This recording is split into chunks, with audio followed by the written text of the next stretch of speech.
Hello guys, and welcome to another video. Today I will be showing you this Ford Crown Victoria Police Interceptor. This is, what year is it? 2011. This is a 2011 Police Interceptor. This car has 83,000 miles on it, which is pretty new for a Crown Victoria, especially for a Police Interceptor. This one hasn't been driving that much. It was actually in the town next to us. Okay, so for the interior, walk us around the car. So basically this is the Police Interceptor interior. It's not much, but obviously they keep it simplistic to allow easier cleaning and stuff. You got the rubber polymer floors here. They allows for easier vacuuming and stuff like that. Cloth front seats. These actually are covers. They zip off. You can put them in the washer and dryer. It also allows for easier cleaning.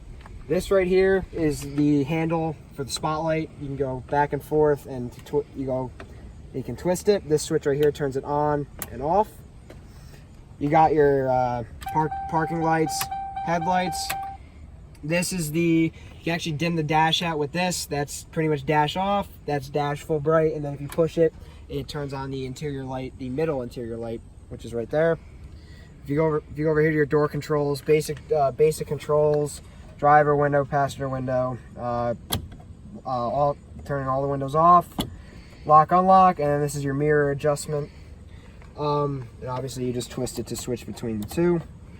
If you look here, since the Ford put this in there, a lot of these Crown Vics have cages in between, which doesn't allow you to move the seat back and forth. So basically what this does is it electronically moves all the pedals back and forth to allow the officer inside of it to be more comfortable on patrol. Since most of these cars have cages, you can't move the seat, so they allow you to move the pedals.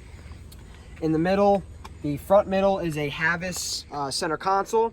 That's not factory. That was put in by the police department when they outfitted it. This console is an aftermarket console that I put in. Allows, much nicer of an armrest and stuff. And you got your basic climate controls in there. The only thing that's not factory in this car is the audio system, as I have changed the speakers, the head unit, and there's a subwoofer in the trunk. Which blew up, right? One of them blew up, and I have a second one now that's in there. Right here, this is part of the Police Interceptor package, is your dome light. It allows cops to do tickets, paperwork. It's a lot brighter than the middle lights. So on top of having, if you flick this switch, it turns the middle on. Then you also have two that direct towards the passenger and the driver right there. So that green switch right there controls the flashing headlights and taillights. That was left in by the police department. And the passenger is pretty much the same, except you got a glove box over there. Now if we go to the back, in the back seat, you have leather. It's a lot easier to clean than cloth. A lot of these had plastic seats, but some departments keep the leather. Here you can see the holes where the cage was once there. It's on the other side as well. The cool thing also about the Police Interceptor is the driver and passenger seats. If you knock on them, they put stab-proof plates in there, so that way if a prisoner somehow gets something on him, it makes it a lot harder for him to injure the driver or the passenger. The back seat is very basic, leather, and the same polymer floor. Although, the only thing is because this is a Police Interceptor model from the factory, the rear windows do not work. No matter what you do, whether you turn them on, push this button, these windows do not work. And a lot of them, they remove the rods out of the doors. This one still has the rod in it, but that one does not. My guess is so that way if an officer was injured, they can put him in here. If they have to pick an officer up on a foot pursuit, he can still get out and operate the door. That one does not have the rod in it at all. They take them out just so that way the prisoners really can't, escape while they're, in custody. Now, if we head to the front of the car, so obviously another perk of the Police Interceptor on the civilian model, the trunk is usually right here, like how it is in any other car, but also because this is a Police Interceptor, the trunk needs to be accessible for both officers. So they put the trunk button here. That's also so that way either one can get whatever's in the back. So you just press this button. You can do it when the car is on or off. And then this is the trunk, which the trunk of the Crown Vic is a behemoth. We open it up, you get full-size spare, jack, and Obviously, everything else is just basic. The subwoofer obviously is not factory. I installed that. It's a 500 watt 10-inch sub. And the other cool thing about the police interceptor is if you come over here, due to the lighting in the back, from the factory, they actually install power to the rear. This, if you read it, it's a police grade power box, factory ran from the back to allow the rear lights to work. So they install that in there, and obviously this just velcros right back up there like that. There's nothing on this side, and obviously you got the antennas that were left in by the police department. These are not factory. These two, the radio antenna, most people think that this is actually the radio antenna. It's not. The radio antenna is built into the rear window. So these two are for police use. So and obviously it's police interceptor badging. It's a flex fuel, so you can run E85, although I really don't. Obviously your basics in the back, coolant, oil. This car doesn't burn either of those, but it's good to have just in case, you know, of a bad situation. Jumper cables, stuff like that. Yeah, I have all the same stuff in my car. Yeah, just your basics that you got back there. The plugs on the roof.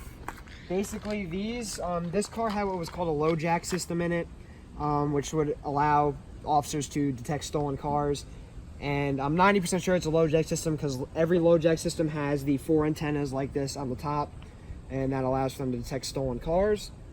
And other than that, everything else is completely factory. And yep, if you want to look at the tires, these actually aren't the tires that come on the car from the factory. These are Bridgestone Potenzas, 17-inch rims, steel wheels. Obviously, it allows so that way if they have to hop a curb, something like that, it wouldn't bend an alloy rim. The tires that come on this car are Goodyear Eagle RSAs. They're very good in dry climate, extremely grip very well, hook very well, but they do not. The Goodyear Eagle RSAs do not do good in the wet.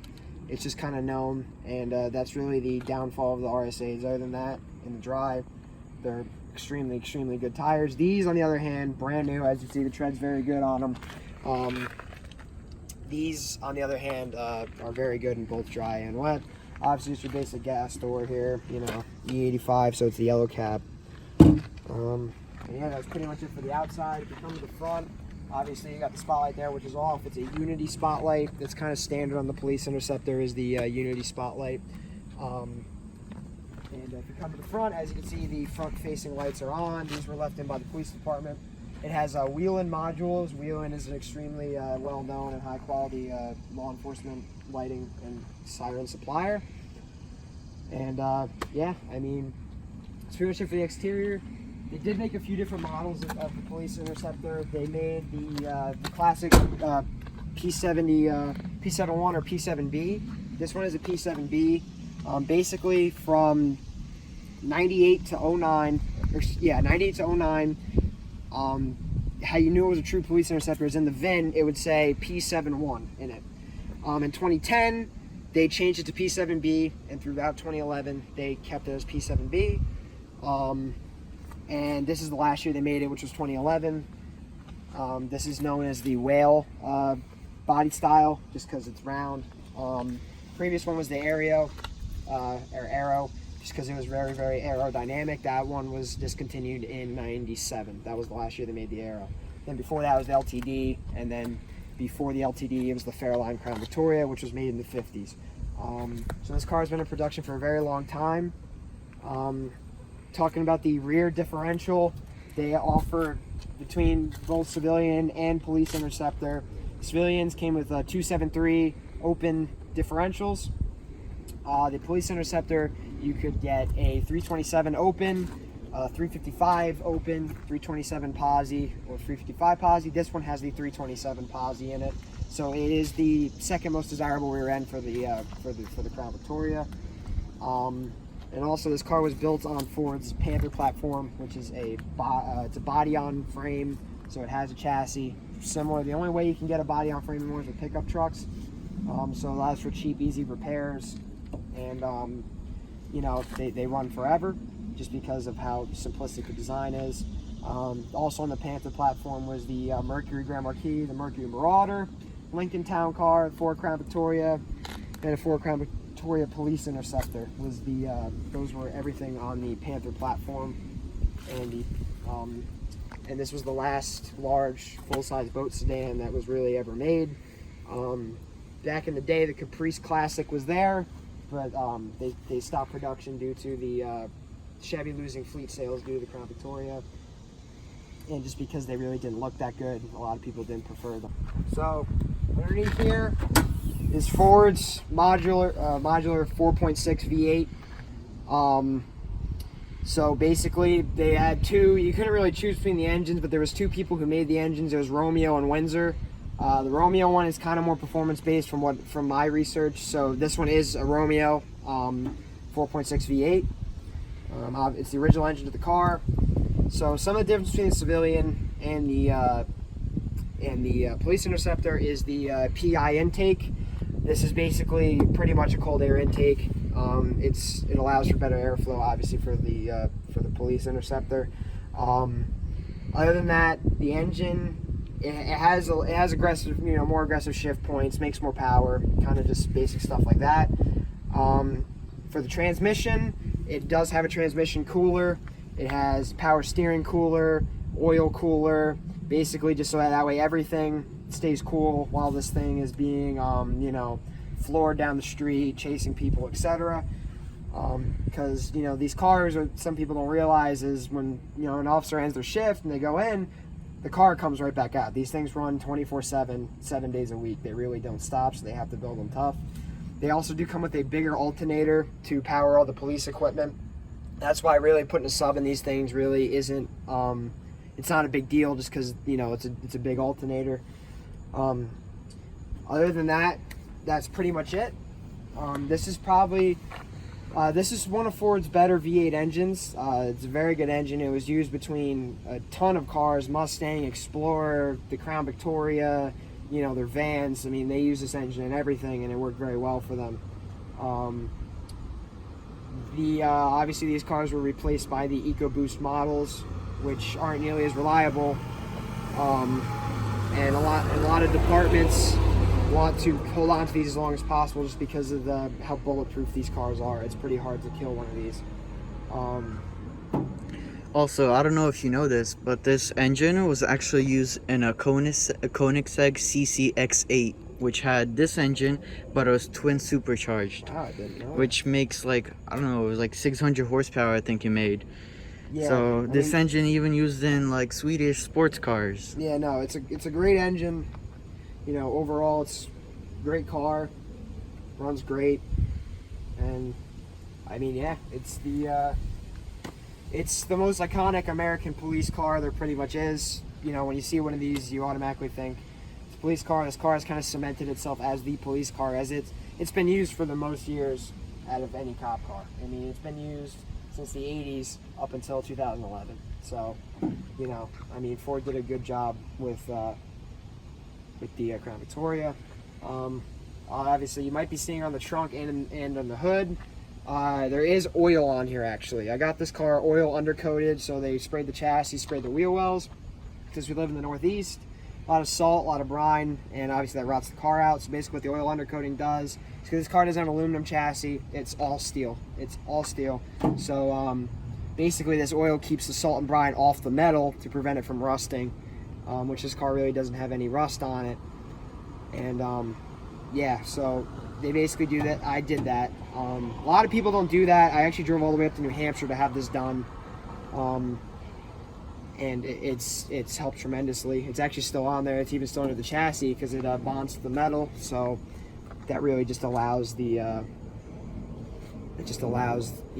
to stay rust free for longer. Because usually what happens with these cars is the rust will kill them before the engine or transmission actually dies. The rust will just get to them if you live in the Northeast. If you live out in the Arizona where there's really no rust, it's it's basically just it's the age that'll get to them.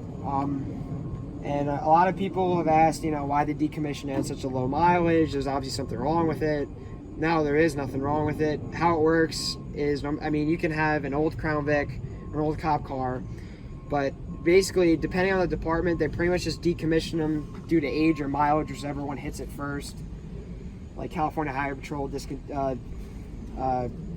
rid of their cars at 200,000 miles. Every department's kind of different. So, you know, some are higher mileage than others. This one, when I bought it, it probably had around 79,000, 80,000 miles on it. And, yeah, I mean, I can start it up if you'd like.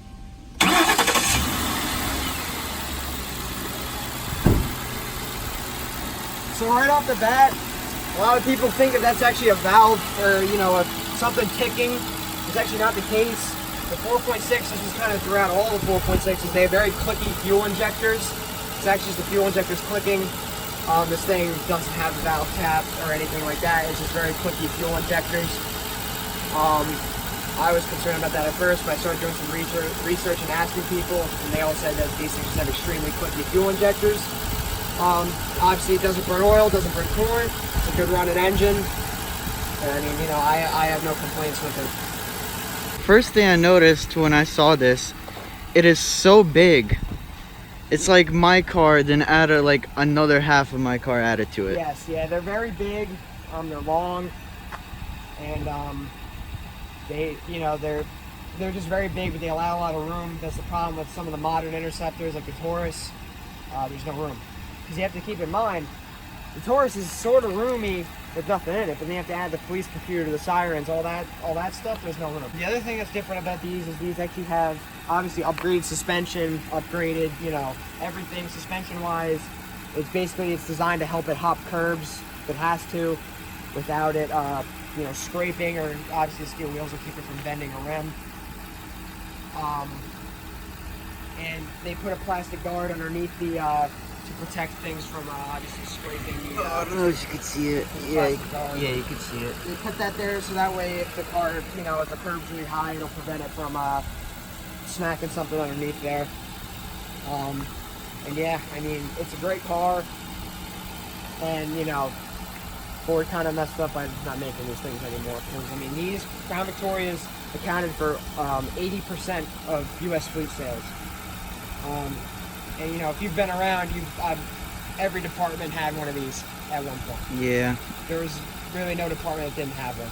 So, you know, Ford really, the reason they got rid of it is just because, I forgot what it's called. I don't believe it has stability control. I think that's the reason they got rid of it, was just because, I believe so.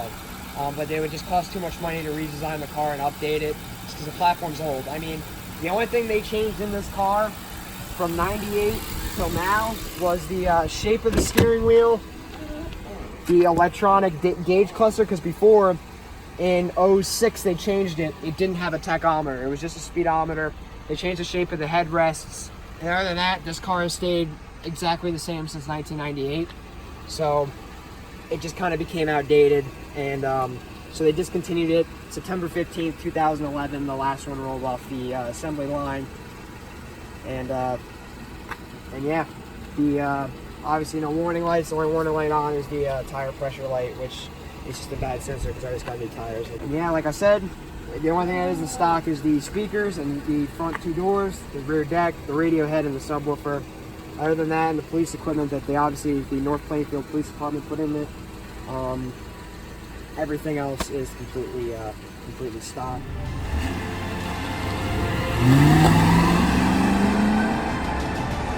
Okay, thank you guys for watching this Ford Crown Victoria Police Interceptor review. And make sure to subscribe, like, and comment.